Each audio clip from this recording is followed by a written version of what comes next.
s'en va, lui. Rebonsoir. On a fait le con avec du Vim. On s'est trituré la tête avec du Haskell. Maintenant, on va faire les trucs un peu plus marrants. On va faire du réseau. On va en particulier tenter de répondre à une question assez marrante, qui pourra être la question de recrutement ultime.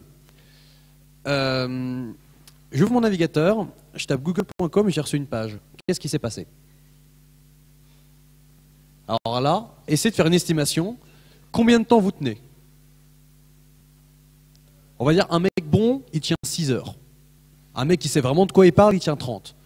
Moi, on va dire, je vais essayer de tenir en 30 minutes en parlant qu'un petit bout, et que je ne maîtrise pas spécialement plus, hein, mais il faut bien parler d'un tout petit bout. Donc, je vais essayer de parler un peu de ce qui se passe derrière les rideaux, de les protocoles, un peu en dessous des listen, accept, socket, connect que vous avez fait sur MyHTTPD. Et on va se prendre pour des ridges et on va parler un peu des modèles. Donc on est parti, je perds pas de temps. Un petit mot sur les modèles. Pourquoi je reviens sur les modèles? C'est parce que j'ai envie de troller un peu dessus. Donc il y a un modèle que vous connaissez tous, ça a été un des premiers modèles, qui s'appelle le modèle OSI, Open Software Intercommunication, ou un truc comme ça, je ne sais plus, qui a 7 couches. Donc première couche, la couche physique, j'explique juste après ce qu'elle fait. Physique. Deuxième couche, la couche de liaison, data link. Data link. J'ai compris la leçon, j'écris en majuscule parce que sinon on ne comprend pas. Troisième couche, voyons, la couche network, bien joué. Quatrième couche, la couche transport. Et alors, vous avez eu des cours là-dessus, hein? Il y aura un terreau. Cinquième couche, session, voyons, évidemment. Non, session et présentation et après. Session et pas session. Sixième, présentation. J'ai la flemme. Et septième, application. Exactement. Appli mes couilles. Et quels sont le type de données associées, c'est-à-dire ce que représente ce modèle, c'est les différents rôles lorsqu'on fait une communication entre deux points, entre ce qu'on veut. Typiquement entre mon PC et le serveur de Google lorsque j'ai tapé http google.com. Il y a eu 7 problématiques selon ce modèle qui ont remplissé des rôles différents et chacun traitait un type de données différentes. Donc, qu'est-ce que c'est que le modèle, la couche physique? Ça représente le support physique sur lequel mon information a été transmise, c'est-à-dire un câble en cuivre avec des paires torsadées, en Wi-Fi, des ondes radio, électromagnétiques ou je ne sais quoi. Pas trop électromagnétique, ça ne marchera pas trop, mais chut. Donc ça, c'est mon support physique. Je ne vais pas trop m'attarder dessus, je ne pense pas en avoir besoin. La deuxième, la couche liaison de données, c'est OK. J'ai trouvé comment envoyer de la donnée, j'ai trouvé un support pour envoyer d'un endroit à un autre. Sauf que peut y avoir de la perte, peut y avoir des trucs bizarres. Le but, selon ce modèle, une fois de plus, hein, c'est de garantir que ce qui passe en dessous arrive en bon état. C'est-à-dire gestion d'erreurs, CRC, la totale, c'est vérifier que j'ai bien tout reçu et dans le bon ordre. C'est garantir la stabilité de ce truc. Ensuite, la couche de network, la couche de réseau, elle me dit là, je veux trouver où se trouve l'endroit. Et donc, je veux transmettre ça, mais je vais traverser plusieurs réseaux pour trouver mon chemin. C'est un peu abstrait, on verra après les détails. Je n'ai pas envie de partir dans les termes techniques. La couche transport, c'est la couche de transport était la couche réseau, ce que la couche data link est la couche physique. C'est OK, j'ai trouvé comment envoyer de la donnée. Maintenant, comment je m'assure qu'elle est bien envoyée et comment je garantis que je n'ai pas envoyé de la merde. Couche session présentation, on s'en bat les couilles. Parce qu'en fait, elle n'est pas utilisée de nos jours. J'ai un peu spoilé la fin, mais je serais absolument incapable de... Enfin, si on va essayer. La couche session, c'est tout ce qui est machine à état pour vérifier qu'on est toujours dans un état correct, que je me suis bien connecté. Pour dire très très vite, la couche session, son rôle selon le modèle, ce serait de garantir que quand je termine une connexion, elle s'est bien terminée et qu'on ne termine pas avec une erreur, quoi. Qu'on termine gracefully, gracieusement.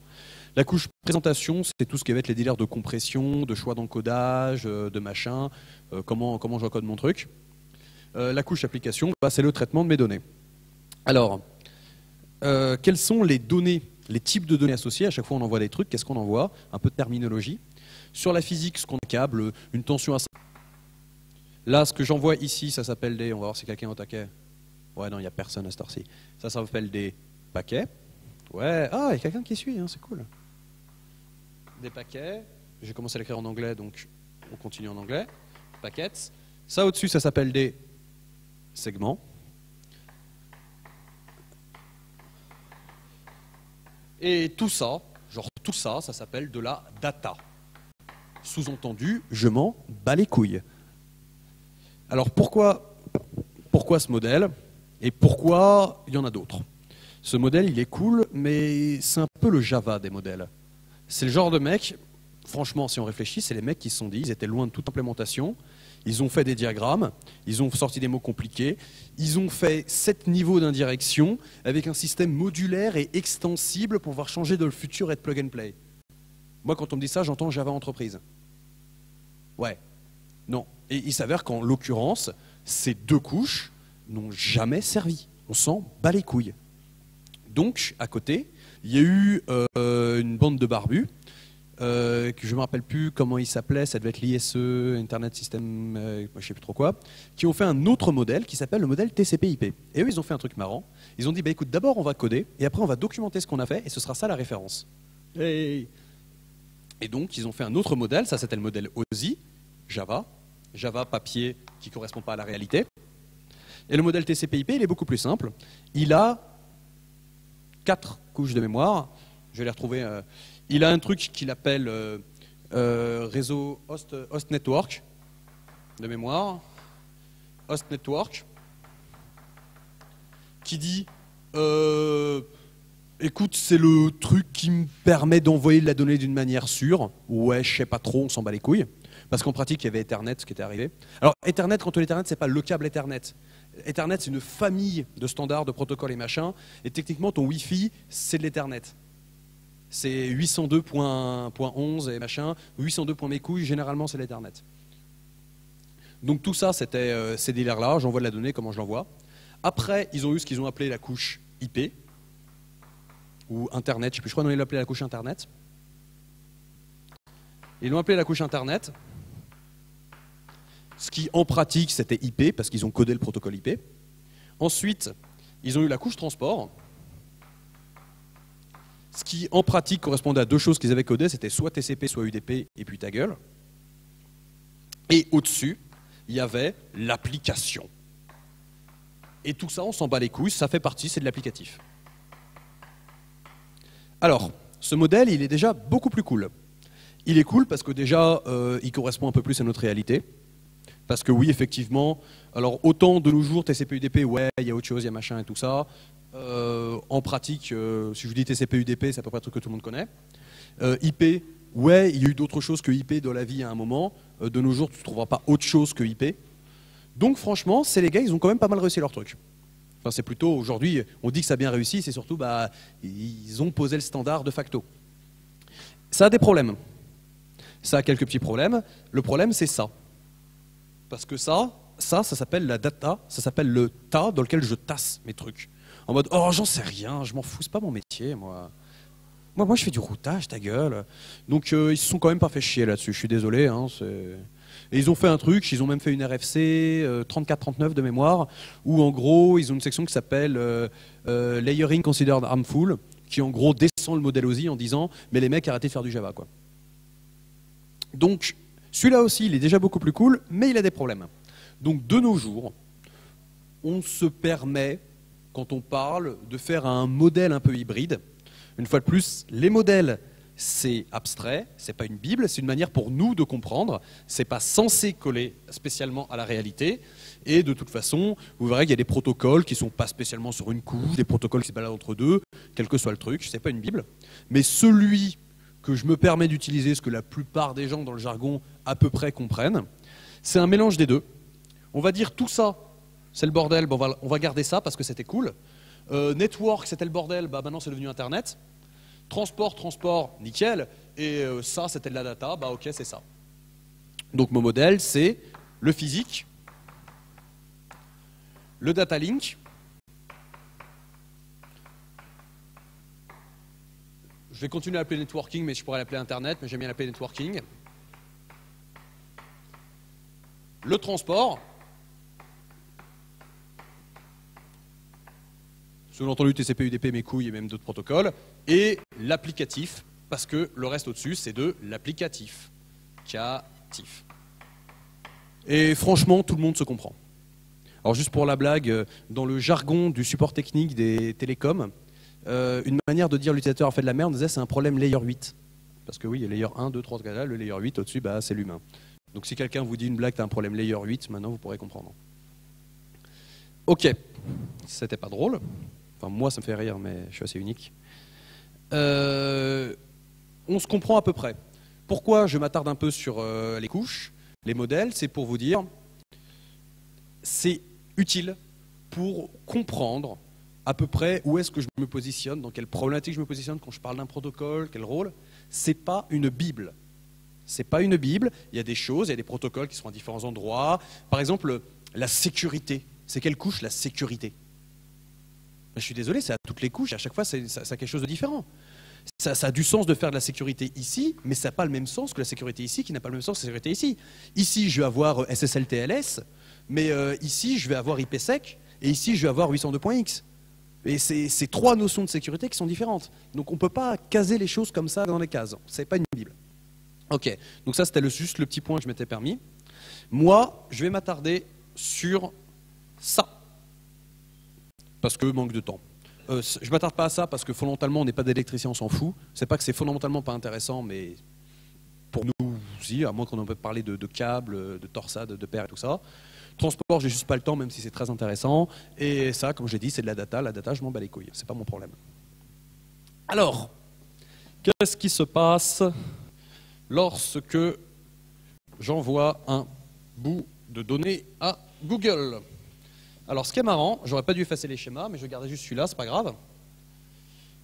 Pourquoi on fait des couches? Parce qu'on considère que le client, il part de là, de tout en haut de l'applicatif, et pour envoyer un message, il va descendre, et à chaque fois qu'il descend, il va encapsuler, il va ajouter des données en plus. C'est-à-dire au départ, j'avais un message, par exemple, bonjour. Il passe en dessous, il ajoute des informations en plus, donc il ajoute une en-tête, paf, il y a toujours mon bonjour qui est ici, j'ai ajouté une en-tête. Il passe à lui, j'ajoute une en-tête également là-dessus, j'ai encore ça derrière. J'ajoute encore une en-tête Ethernet, tac, non, j'ai loupé, c'est pas grave. Et j'ajoute toutes mes en-têtes comme ça. Et au final, j'ai un gros paquet, des poupées russes, où j'ai ça, qui contient ça, qui contient ça, qui contient ça, qui contient ma data. Et qu'est-ce qui se passe? Le mec qui le reçoit, bah lui il reçoit le gros paquet, et lui il fait l'inverse, il remonte. Il remonte, donc au départ j'ai des informations de la couche la plus basse, je la traite, je fais ce que je veux, ok, j'envoie à la supérieure, je la traite, je fais ce que je veux, jusqu'à tomber aux problématiques applicatives qui est j'ai reçu bonjour, et l'autre lui répond ta gueule, je suis occupé. C'est de l'applicatif. Jusqu'ici, je pense pas qu'il y ait beaucoup de questions, si, non, tout va bien. Ça, c'est pas du Haskell, vous n'êtes pas paumé. Regardez, il me fait une tête en mode. Bon, c'est pas grave. Alors, parlons un peu de la couche 2. Qu'est-ce qui se passe sur un réseau local donné? On ne va pas parler de problématiques de routage. On va imaginer, je suis juste dans un réseau local, c'est-à-dire, je suis chez moi, j'ai quelques PC connectés. Alors, j'ai différentes manières de connecter. Donc, j'ai des PC, c'est les terminaux. Hop là. J'ai différentes manières de les relier. On va dire, j'en ai 3. Alors, ces manières de relier, c'est ce qu'on appelle des topologies. Derrick, j'ai dû vous faire chier avec des topologies hardcore. Alors le token ring, le réseau en bus, ça vous rappelle des choses, hein. Alors en pratique, chez vous, hein, je ne parle pas chez les entreprises n'importe quoi, en pratique, chez vous, il y a un truc qui s'appelle le réseau en étoile. Ça veut dire chez vous, c'est votre Freebox, et là, c'est vos PC.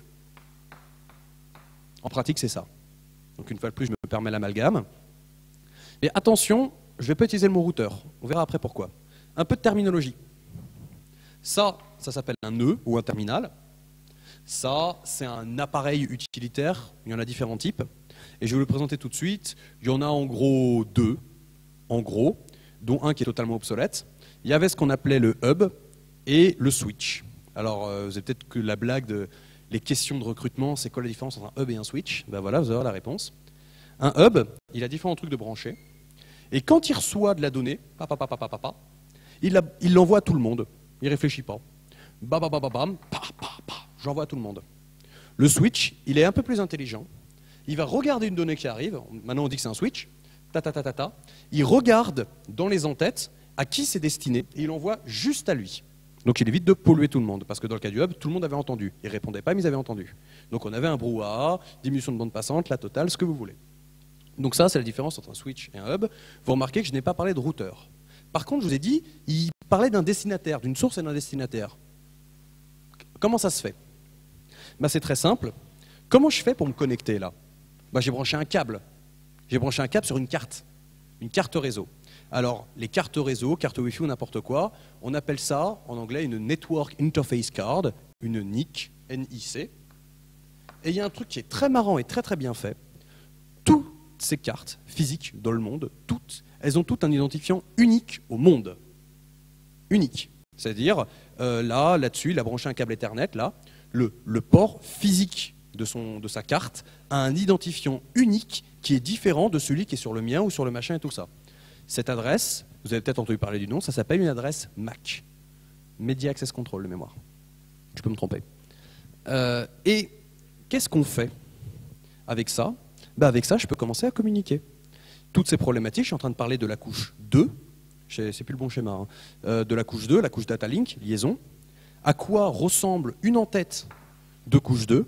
Ben c'est très très simple, il y a plein de trucs, mais les 3 trucs intéressants, c'est la MAC de source, la MAC de destination, le protocole supérieur pour indiquer quand même, quand je dépile et que j'envoie en haut, pour dire vers qui je dépile, donc je dis et c'est quoi qui est au-dessus?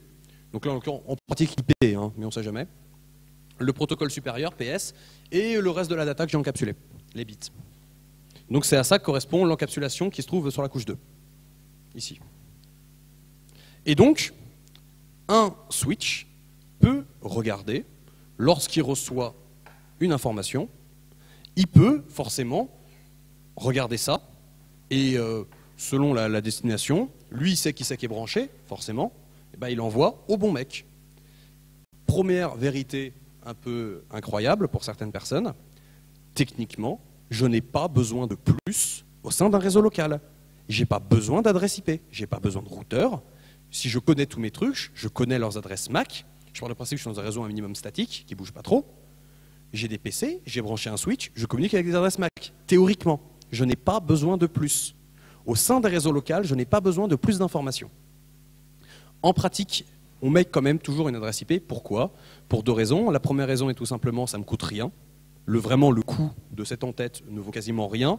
Ça apporte plein de choses. Et puis, de toute façon, les protocoles supérieurs, en pratique, ils partent du principe qu'il y a IP en dessous. Tu ouvres Google, tu n'as pas une adresse MAC. Donc, même si en théorie c'est possible, retenez qu'en pratique, on met comme une adresse IP, mais on n'a pas besoin de plus qu'une adresse MAC pour communiquer au sein d'un réseau local. Est-ce qu'on a des questions sur ce réseau local? Il ne faut vraiment pas hésiter. Hein. Bon, on va commencer à s'amuser. J'ai mon réseau local, et maintenant, j'ai un deuxième réseau local. Là. Et lui, il est ici. Je le dessine exactement de la même manière parce que je suis un flemmard. Et maintenant, toi, tu vas communiquer avec lui. Mais qu'est-ce que je fais? Eh bien oui, ben là j'ai l'air con. Pourquoi? Le problème de Mac, c'est que c'était un identifiant peut-être un peu trop générique qui ne me donnait pas assez d'informations. C'est un peu trop laisse de dire ça. On va dire, c'est un peu la différence entre mon code génétique et ma carte d'identité. J'ai besoin d'une nouvelle forme d'adresse. On va dire si je suis postier et que je suis uniquement au sein d'une ville. Ma vie n'existe qu'au sein de cette ville et j'ai un postier local. Et tout le monde a un nom différent. Bah, je n'ai pas vraiment à me faire chier. Moi, quand je dis au postier, bah, tiens, tu posteras à cette lettre, bah, lui, il le connaît, il connaît tout le monde, c'est la fête. Moi, maintenant, je suis dans un grand pays, j'ai plein de villes. Bah, Madame Michu, c'est qui? C'est pas tant la problématique, il y en a plein de Madame Michu. C'est où est-ce qu'elle vit, Madame Michu?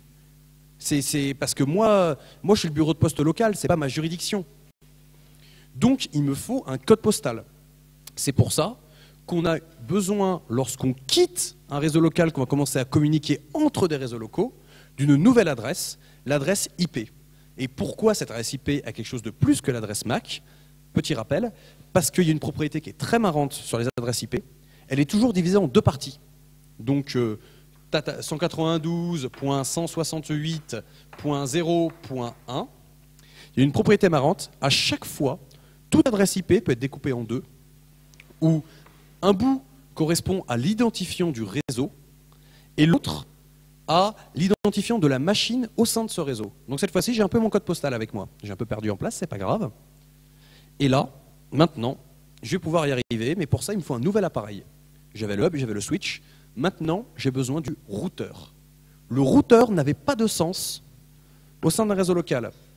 Il y a beaucoup d'amalgames qu'on fait de nos jours, parce qu'en fait, quand j'achète une Freebox ou n'importe quoi, enfin que je loue une Freebox, on s'en bat les couilles, en fait, il fait à la fois switch et à la fois routeur, et on croit que c'est une seule machine. Mais conceptuellement, il faut vraiment considérer qu'il y a deux machines dans cette Freebox. Il y a une machine qui fait des problématiques de switch pour communiquer au sein de mon réseau local, et une autre machine qui a une problématique de routeur. Et qu'est-ce que c'est que la problématique de routeur? Vous l'avez deviné, c'est sortir de réseau.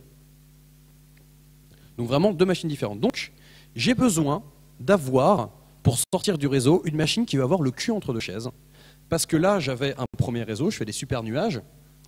On va dire, histoire de complexifier les choses, parce que j'ai envie d'être drôle, j'ai un réseau intermédiaire, hein, sinon c'est pas drôle. Et là, j'ai encore un réseau comme ça. Donc moi, je pars de là, je vais aller là. Forcément, je vais passer par lui, parce que lui, il a le cul entre deux chaises. Il peut se sortir. Et donc, qu'est-ce qui est marrant, c'est autant ils ont tous une adresse MAC unique, tac, tac, tac, mais ça m'aide pas. Ça m'aidait quand j'étais uniquement au sein du truc, mais ça ne va pas m'aider pour sortir. Là, maintenant, comme mes adresses IP sont divisées en deux, et que j'ai toujours cette information de quel est mon réseau, je peux nommer ce réseau. On va lui dire, toi, tu t'appelles 192.168, toi, tu t'appelles point ta, toi, tu es 10 point ta, et toi, tu es 172.16 point ta. Alors, sinon, on peut pas choisir au hasard. C'est juste pour la blague. On va pas trop s'attarder aux notions de masquer les trucs, de machin. Mais on considère, au sein d'un réseau, ce réseau représente, ça s'appelle comme ça, et toutes les machines à l'intérieur, en plus de leur adresse MAC, qui était matériel physique et inchangeable, sauf pour les hackers, chut, une adresse logicielle qui correspond à mon réseau et donc qui commencera par ça. Donc toi, j'ai 192.168.1.42, 168.1.12.51, même lui. Même lui. Alors lui, c'est marrant. Qu'est-ce qui se passe? Il est dans deux réseaux, qu'est-ce que ça veut dire? Il a deux adresses IP. Il a une adresse IP qui est en 114.68, une adresse IP qui est en 10 mes couilles. Alors là, c'est cool, mais il me manque encore une toute petite information pour réussir. C'est quoi cette toute petite information qui me manque? C'est la notion de routage. C'est moi, donc mon truc, mon routeur, il avait deux pattes, donc il avait deux cartes de NIC, donc deux adresses MAC, deux devices. Lui, il reçoit un paquet. Il a un rôle spécifique qui va être, moi, j'ai le droit, quand je reçois un paquet qui ne m'est pas destiné, de le transmettre. Parce que quelqu'un qui n'est pas un routeur, lorsqu'il dépile, il fait toujours des petites vérifications. Là, par exemple, je prends le switch.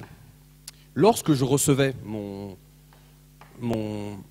blablabla, mon en-tête Ethernet, parce qu'on est vraiment layer 2, hein, je parle du switch, je regardais, l'adresse MAC, c'est pas la mienne. C'est l'adresse MAC du mec à qui je m'adresse. C'est pas grave, je suis un switch, donc je vais renvoyer ça au mec.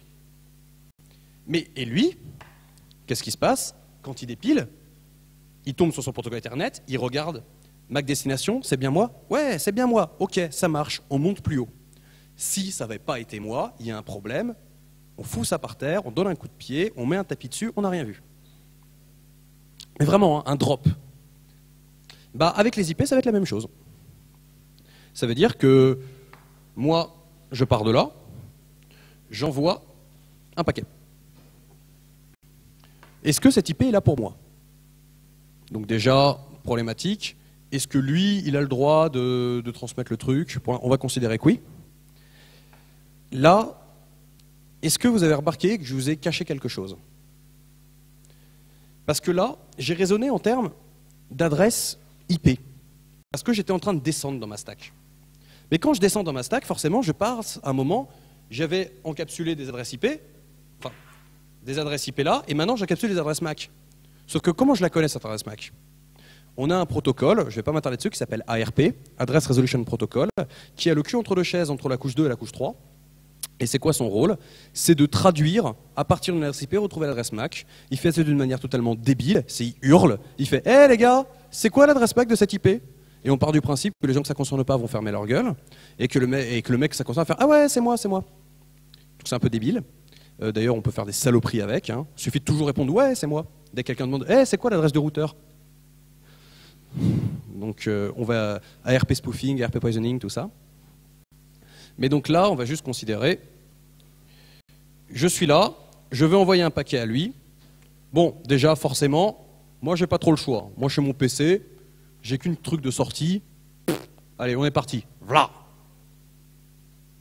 Moi, je suis là, je reçois à lui. En fait, je vais le mettre, c'est lui, je vais le mettre dans le deuxième réseau, ça va être plus simple. Comme ça, il fait à la fois routeur et switch, ça va ressembler à vos trucs qui ressemblent chez vous. Il regarde. Donc déjà, poup, poup, je dépile. Est-ce que c'est mon adresse MAC? Non. Non, bon, c'est pas grave, je suis en switch. Est-ce que c'est mon adresse IP? Non, parce que moi j'ai tapé l'adresse IP de lui. Moi j'ai l'adresse IP en 192.68, là c'est 172.16. Non, c'est pas moi. Est-ce que je suis un routeur? Ouais, ok, je le fous pas par terre. Ça veut dire j'ai un boulot, je vais passer le relais. À qui je passe le relais? Moi j'ai plein de pattes. À qui je passe le relais? C'est là qu'on a une table de routage. Donc, si vous avez un Linux, vous tapez route, ou route-n pour être plus simple, pour un genre de résultat. Ça va vous donner, c'est une table d'association pour dire, bah pour toutes les IP qui commencent par ça, tu l'envoies sur telle carte réseau. Pour toutes les IP qui commencent en 10 point quelque chose, tu l'envoies sur ta patte de gauche. Pour toutes les routes qui fait ça, et avec une route par défaut aussi en joker. Et donc lui, qu'est-ce qu'il fait en pratique? Là, on va dire, il va regarder, si ta route... Si ton paquet il commence par 192.168, bah, c'est-à-dire que je suis encore dans le réseau, donc je renvoie par là. Sinon, bah, on se barre là-bas. Je sais pas trop, j'envoie. De toute façon, j'ai qu'une patte. Qu'est-ce que je fasse? J'envoie. Donc j'envoie le paquet là-bas, où là il y a plein de monde, je fais rapidement. Lui, il reçoit, il a sa route statique. Lui, je suis en 10. Déjà, je dépile mon adresse MAC. Est-ce que c'est moi? Non, c'est pas grave. Je suis là pour ça. Est-ce que c'est mon adresse IP? Non, c'est pas grave, je suis un routeur, je regarde ma route, j'envoie là, j'envoie là, j'envoie là. Je vais abréger vu qu'il y a plein de monde. Donc pour terminer, le cas qui est assez marrant, qu'est-ce qu'on remarque? Durant tout ce trajet, l'adresse IP n'a pas changé. Par contre, qu'est-ce qui s'est passé au niveau de l'adresse MAC? L'adresse MAC a changé à chaque fois que je suis sorti d'un sous-réseau. Parce que forcément, quand lui communique avec lui, cette adresse MAC, elle n'a plus vraiment de sens. Donc, au sein d'un réseau, je communique en gardant les adresses MAC. Dès que je sors d'un réseau, je change d'adresse MAC pour communiquer entre eux. C'est pas grave parce qu'au-dessus, j'ai gardé les informations IP, donc j'ai pas perdu ma tête. J'envoie ça. Donc, en résumé, en parlant super rapidement, de mon PC à moi pour envoyer GET sur Google, j'ai fait une résolution de nom, j'ai retrouvé mon IP, j'ai fait une requête ARP, un broadcast ARP, j'ai récupéré l'adresse MAC, j'ai envoyé l'adresse MAC sur le switch a récupéré l'adresse MAC, a remarqué qu'il fallait que je switch, il est remonté plus haut, il a vu qu'il fallait que c'était une IP, il a regardé sa table de route, il a tombé pas, il l'a envoyé ici, il peut renvoyer ici, il a fait une requête ARP, il a renvoyé là, il a récupéré là, moi je regarde, je dépile, et c'est grâce à ça que vous pouvez voir des chats sur Internet. Voilà, version rapide, merci.